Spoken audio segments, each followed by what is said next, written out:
We're here at ICC Table Tennis Center. I just finished a session with Coach Massimo here, and we're going to talk a little bit today about the mental side of the game. So Coach Massimo, what percentage of the game would you say is mental, and what percentage would you say is physical? Well, this is a good question. I would say that is a combination. I think the mental side is really more important than everything. Wrongly, I think it's very wrongly, because you can have the feeling when you watch the very beginners players like 700, 800, and they have the same feeling as the top players. But of course, they don't have any technical knowledge how to overcome. They just get nervous. So mental, it's very important.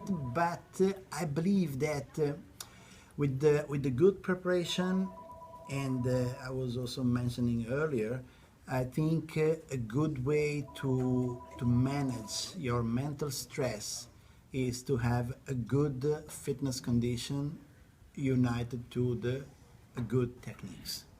So I believe that when you're there, and if mental it's taking too much pressure on you, one of the best thing is to be focused on your techniques. And try to analyze what you have done, or try to analyze tactically.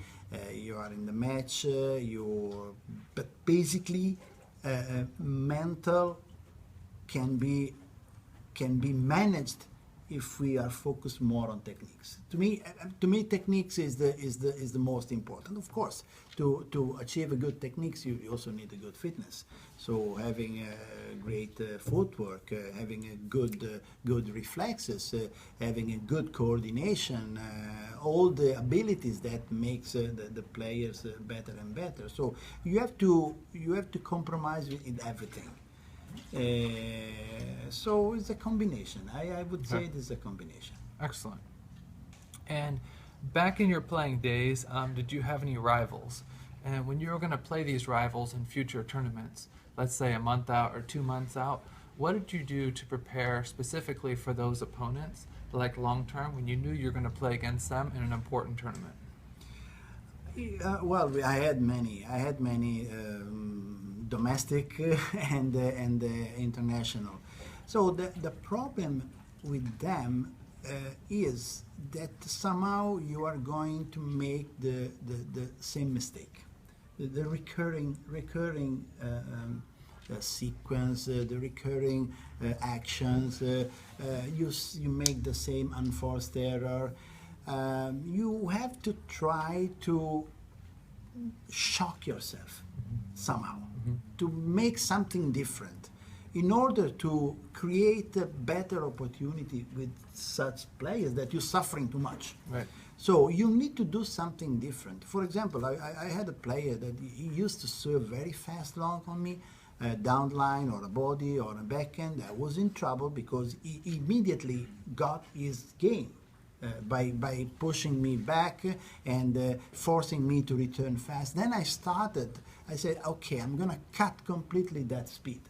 I don't care what the ball will go there. And then I start to have a feeling that he couldn't handle that ball. So he could handle only speed ball. Okay. So I used to make the same mistake because I want to play like he was playing. Right. So I changed completely, and it took some time, but then I made it. Then it was not a problem anymore. Right. So it's the same, it works the same. So you have to try to, in anything, they force you to loop. Okay, I stop loop. I just return push. I change the point of view. I change the cards on the table. Right. Okay, excellent. What about if it was, let's say somebody has never formed any game tactics before. They don't really even know what game tactics are. They just know that every time they go out and they play their rival, they lose. How would you tell a beginner to just begin to form game tactics, to begin to form a plan against that particular opponent? What are some key things that maybe they should look for when they're trying to think of what kind of plan to play? This player doesn't have a coach. This player has no idea about game tactics. Then I would say play your game. Okay. Play your game. Just try to achieve what is your skill and try to play your skill. Unless you have a better guidance, because maybe you can record a video, you can analyze later on. For a self-made players, it's not easy. The best thing to do, play your game. Okay, you Play mentioned what video. play what you are able to play. So they see the video and they're reviewing the video. What kind of things are they going to watch for? Because they know they're playing that same guy at the tournament next month. So when they're watching their opponent in the video, what kind of things are they looking for? As I said before, some recurring mistake, some recurring action that makes the game in a sort of binding game. You have to break the chain. You have to come out to something else. So, for example, there is a player that push to your forehand. Of course, you want to attack. They block to the backhand, and you are not able to return that ball. Okay. And then it goes for the second time, for the third time, fourth time, and then by the time they win the game. So I wouldn't loop anymore. Right. I'm going for something completely opposite. Right. So that is the recurring feeling. problems. Recurring problem, Okay. recurring situation, Okay. recurring mistake. And do you think So- recurring problems are pretty common? Do you feel that when you watch most beginner, intermediate, or advanced players, that there's certain mistakes that happen over and over during the match, or not? Yes. Yeah. Okay. Absolutely, yes. And do you think the most players are aware of that? And that is the problem. The problem would come back to the techniques. Okay. So if I have a better techniques and I'm focused on techniques, Mm-hmm. I have a better chance to overcome some recurring mistake. And I keep having like 5, 6 unforced error, huge amount in a game, or even more. Right. So I have to perfect my techniques in order to reduce those errors. So either I try to change the tactics, instead of doing something, I do something else, or I try to work on my techniques. One simple example I want to bring. 95% of the mistakes comes because you have the tendency, you have the habit to start with the pedal very low, below the table, and impacting the ball just going upright, and the ball going always long. So how to overcome this? And it goes same, maybe rally after rally, and you are going to make the same mistake. So the techniques can come to help you. And it's not that I don't want to make that mistake. How can I achieve that? Right. I can only achieve with the better techniques. So better techniques, better feeling, better realization of the stroke, more confidence overall. Okay, so the two things, you could either change and break out of that common pattern, or you can just improve your own technique, and those problems won't arise once you can solve those problems. I said before that the example, I try to play that fast ball as my opponent offered me, and then slowly I start to cut the speed, but it required time to achieve that feeling. Right. So in the beginning I tried, but it was so bad quality, and then the opponent killed me anyway. Right. But then slowly I found the better way to achieve, weighting the ball, have a better feeling, try to stick the ball on the rubbers, something like that. Excellent, good. And in the U.S. here, we oftentimes play small round robin groups. So there'll be a group of 4 players, and you're one of the 4. And maybe you'll see a glimpse of one of your opponents that you're going to play in 5 minutes from now. He's just finishing up one of his matches, and you sit down and you have a chance to watch him for a couple minutes. So what kind of things are you looking for specifically in his game, because you know you're going to have to play against him next? Again, recurring situation. Okay. I can see this player that he loves to step around. Okay, that's for me is a precious information. Or it is a player that whenever serve, it comes in the middle of the table and push long. And so is ready to block. Okay. So something that gives the character, the how can I say, the footprint of the player. Every player has his own footprint. Right. So can be serve and getting middle, serve or getting little open for forehand, or serve and bring the right leg forward in order to play backhand. There are some patterns. As So it's we like said it's a before. unique tendency of that player. Exactly, Okay. exactly. So I have 2 minutes. What try to see? Okay, at 2 minutes, I saw that he stepped around 5 times out of 6. So that's his main feature. Right, It right. means that he loves to do that. So you have to try to catch what that player loves to do. Okay, And then excellent. you can adjust. You can know in advance what he loves. So Right. it means that he's very comfortable on that. And then you try to avoid. And over time, how long does, let's say somebody does this tournament after tournament, they're trying to watch their opponent and look for unique tendencies. Can they develop that skill more and more the more they watch? Or is this something that most people can just pick up right away? I think it's the second one. Okay. Is the second one. Yeah. It's a feeling of the moment, you know. Yeah. It's you cannot plan too much, Right. but just have the idea, and you have a little setting, Okay. Excellent. a little setting just to help you start not blank completely. Right, right. How much do you adjust your game tactic based on your opponent? And how much do you just say, hey, I've got a strong game, I'm just going to go out with my game, and I'm going to force my game on him? How much do you tweak your game based on your opponent, and how much do you just say, I'm going to do my stuff? Depends the style of the players. So as you said before, the best tactics is to play your game, right? Right. So now my opponent doesn't give me that opportunity because he's better than me Right. in achieving that. Right. So what to do? We need a second plan. Right. So if I cannot make my best skill, what, I give up? I'm done. So I have to be ready for something else. That's why I recommend not to, how can I say, not to be. Bring another example.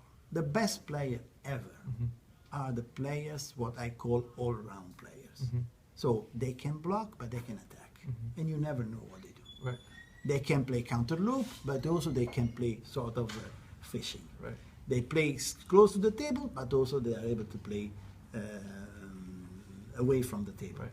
So what I want to say, give to the kids the opportunity to explore different skills, Right. and not only one, and specialize it. Yes, definitely you have to. In the past, the Chinese used to win the world championship because serve and third ball attack. Right, right. It was early 70s. Then the Swedish tried to change and make them more long rally, and they lost. So they changed again. So table tennis is made of many things. There is something that you do specifically very, very well, but it doesn't mean that the rest you keep in the second layer. You have to be ready for that. Excellent. Good. A lot of my readers on my blog ask about winning Deuce games. They say, if only I could pull out those games that are 9-9 and 10-10, I'd be 400 points higher on my rating. So they're asking for tips as far as winning Deuce games. Do you have any recommendations for them? This is a lottery basically, right? So winning a game at Deuce is based on what kind of surprise you are able to create. Surprise in your serve and surprise in serve return. Something that you don't play too often, or maybe you keep just for that. Right. As usual, you can have long serve down the line is a classic, or maybe you used to serve more topspin, and only on 10-10 you do a very heavy backspin, or serve return. You want to serve return always the long to the backhand, but 10-10 you give long to the forehand. Something to make a big change, something to risk actually. So you would recommend that they actually change something and do some risk at 10-10 that they may not do at 6-6 or 7-7. Exactly. Okay. So I would keep, if I feel that, okay, this game is going to be like 6-6, 7-7, 8-8, 9-9, so you start to preparing, hey, what should I do? 9-9. my opponent has the serve, so he has a big advantage because we know that is Right. okay. I try to reach the first ball, maybe it goes well, maybe not. Then I try to hold back that ball, and or maybe I try to flick twice in a row. Maybe I reach 10-10, and then I have to be ready for the next ball. So something to change the rules, let's say. How do you something know like if your that. change is going to work? Let's say, for example, you've been serving short to the backhand, and he keeps receiving short with his forehand, and now you feel that that wide forehand is open. So how do you know at 10-10 if you serve long down the line that he's not going to cream you with his forehand? Something is a feeling, is your feeling, is your it's hard to explain, but you feel inside if you can make it or not. It doesn't matter what you do. Right. Maybe you can do the same stuff. Right. Maybe you don't make any surprise, but it's the feeling that you have. Of course, you have to be cool. You don't have to think that it's 10-10. Play your game. Try to execute your stroke properly, not rush because you want to win the point as soon as possible. I would say, let's play table tennis. Let's play the rallies, Right, right. rather than try to risk something. I played many matches also at the highest level, and this point is a common point. From my side and from my opponents. Something you have to expect different, and something you have to be prepared to do different. Excellent. Good, good. A lot of my readers talk about overcoming nerves. They say, I play great in the drills. I play like a champ at the club, and then I get into a tournament and I'm looking at my hands and I'm shaking nervous, and I just can't seem to get my game together in a tournament. Do you have any mental strategies for overcoming nerves, or any recommendations for them? Okay, getting nerve means to have two body response. One is to rush, and the second is to get stiff. So in order to make the body relaxed and reaching a feeling that, okay, I'm ready to play, it doesn't matter, I win, I lose, I'm prepared, because it's a part of the game. Right. We know that I can make, I cannot. But one thing can help is definitely make your heart rates high. How to do? Running around the area. Okay. Collecting balls, not going slow, and having a sort of a heavy, So this is actually during the match. You're Yeah. having them like run around the court or run to pick up the balls. Okay. Absolutely. You run, you create, you try to explode more endorphins. Okay. And these endorphins help the heart rate to find the best feeling. And magically you are not stiff, and you feel ready to make. So more fitness, more physical, let's say. Would they I used maintain to, for example, start the game not being middle of the table, but try to attack more. Right. Try to emphasize more my forehand. I step around, I play forehand, and make my game more physical as possible. So whatever tense I have will go. Whenever you are tense, just have a run, like 10-15 minutes running, Right. with the good quality of pace. And then magically every tense, every problems will go. It's a body mechanism that generates that sort of balance. And would you do that even like prior to a match? Would you do like some intense jogging 10-15 minutes before a match, or you would just do that like during the match? I've seen a lot of players prior of a match doing sprints. Right. So why they do sprints? They get tired. They get 20 meters super fast sprints. I saw many top players in the world, or jumps, boom, boom, boom, jump, because they want to make the body ready. Right. Heart rate's high, Yeah. and then you don't have time to think that I'm nervous, Right. because your body will compensate.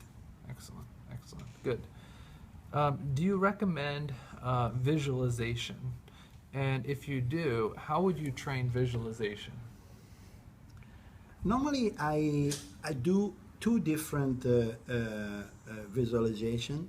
One is shadowing, and one is on many balls. Okay. When you do drills with many balls with your players, I used to ask them, hey, look, whatever the ball you play can be a push, can be a flick, can be a backhand loop, can be stepping around power. Whatever the ball you play, you have to guess an opponent on the other side.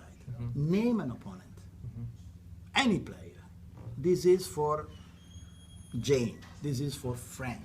This is for Bob. This is for... So every ball you play, you just try to imagine who's on the other side. And not just playing just for playing. And then it comes also the placement.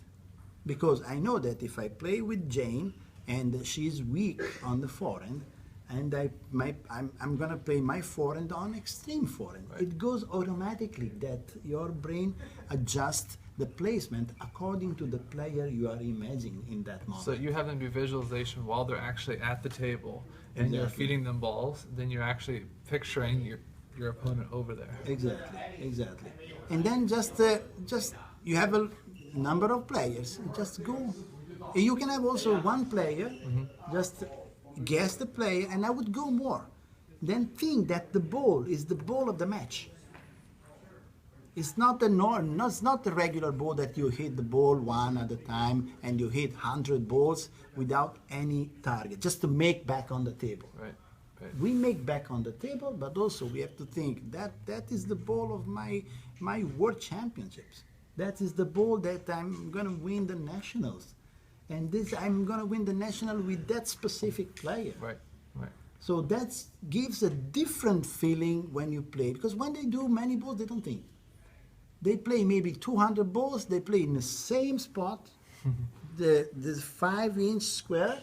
And they play only there. They don't think. They just want to make it back the ball. No, let's go farther. Excellent. Great answer. What mental training did you do prior to the Olympics for Timothy, Lily, and Ariel, who were your players that went to the Olympics from here? What kind of mental drills or mental training did you do with them just prior to the Olympics? Well, I try to work with them because you have a limited number of players. So you try to work. I try to work with them, thinking what kind of players we are playing against. Maybe we play with Chinese. Okay, no chance. So I try to work them on tactics, create a list of the players, and starting having a precise tactics how to play against them. And then accordingly, that was easy to prepare the mental aspect, because as I said before, the visualization, if I have to play with a certain player, my backhand has to go down the line precisely, go over there, because I know that player it's weak on that side. So I'm focused in achieving that. So it's the mental side was related to the tactics, let's say. So what to do with a certain player. I don't know the player, what to do, but I know that player very well, and accordingly I have to create. So I work with them creating some strategies in order to play better with a certain number of players. And would you actually structure drills as far as, okay, you're playing against so-and-so who's a top player in the world who you could possibly play at the Olympics? Or is this just a mindset as far as when you play this particular opponent, these are some things you have to think about or place? Or would there be actually structured drills for specific opponents? Of course, I have designed specific drills for some opponents. Okay. Can you give us an example of one drill that you might do? There is players that serve short of forehand and having the tendency to step around or play most of the table with forehand, and then I prepare them not to keep short but to make a sort of a soft flick Yeah. to the back, and no speed, no power, Yeah. a sort of a dead ball, which is very difficult to play. And against some players, especially on the women's side, they love a lot to play fast. Right, right. That was one of the best key. So short serve, soft flick to the back, and then the opponents played whatever and tried to counterattack next ball. Or maybe have a player that keep very well short and preparing next ball attack. So I prepare them to keep one more ball short. So not serve short, return short, and gives long by flick or push, but try to change the rule. Right. And even the ball was good to attack, no, I have to keep short again. So force them to achieve something that it's unusual to achieve. Right. Maybe in that moment you want to make different choices, but because of the tactics, you have to achieve exactly and precisely that tactic. Excellent, excellent. Very good. All right, well, thank you, Coach Massimo. I appreciate it.